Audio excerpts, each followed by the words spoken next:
వీడేంది ఇప్పుడు ఫోన్ చేస్తున్నాడు? అయినా మామా ఎలా ఉన్నావు? హలో, నా దగ్గర బండి లేదు. అని కాదు నేను ఫోన్ చేసింది. పెట్టేశాడు. నా కార్లో పెట్రోల్ లేదు. అలా కాదు ముందు మళ్ళీ పెట్టేశాడు. నా అకౌంట్ లో డబ్బులు కూడా లేవు. ఇంకా నాకు ఫోన్ చేయబాక, పెట్టేసాయి. దానికి కాదురా నేను ఫోన్ చేసింది. పెట్టేశాడు. అబ్బా వీడేంది ఎన్నిసార్లు ఫోన్ చేస్తున్నాడు?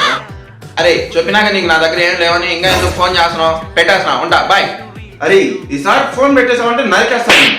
సరే ఏందో చెప్పేసావు. అంటే ఏంట్రా నేను నీకు ఎప్పుడు బండి కోసం, కార్ కోసం, డబ్బుల కోసం తప్ప ఎప్పుడు ఫోన్ చేయలేదా? దానికి కాకుండా నీకు ఎప్పుడైనా నాకు ఫోన్ చేసావరా? అంటే అది నిజమే అనుకో, కానీ ఇప్పుడు మాత్రం దానికోసం కాదురా ఫోన్ చేసింది. మదర్ ప్రామిస్ దానికోసం మాత్రం కాదు. సర్లే ఇప్పుడు దేనికి ఫోన్ చేసావు చెప్పు. అంటే ఏం లేదురా మా 500 ఉంటే ఫోన్ పే చేస్తావా అనుకున్నారా నువ్వు దీనికే ఫోన్ చేస్తావని? అయినా నువ్వు మారావనుకోని నీతో మాట్లాడుతున్నా చూడు, నాది తప్పు. చెప్పు తీసుకొని కొట్టుకోవాలి నాకు నేనే. పర్లేదు మా చెప్పు తీసుకొని కొట్టుకున్న తర్వాత నాకు ఫోన్ పే చేసా 500. మర్చిపోకు.